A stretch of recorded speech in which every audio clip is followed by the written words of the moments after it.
तर आपण मंदिरात जे आहोत ते मंदिर 5000 वर्षापूर्वीचं आहे. 5 पांडवांनी एका रात्री इथे मंदिर बांधलं होतं आणि हे विष्णूचं मंदिर आहे. पाषाणरूपी मूर्ती आहे. साधारण त्याची उंची 3.5 फुटाची आहे. आणि माझ्या मागे गोमुखातून जे पाणी येतं हे पिण्यायोग्य तर आहेच, पण कुठून येते फार उंचावरून आंब्याच्या बुंदातून ते जिवंत झऱ्याचं पाणी येतं ते आणि ते थेट इथे मंदिरात येतंय.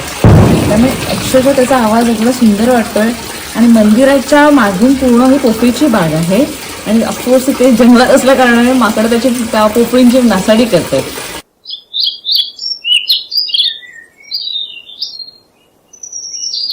तर आता आपण गणपतीचं दर्शन घेऊया. बाजूला गणपतीचे पुरातन मंदिर आहे.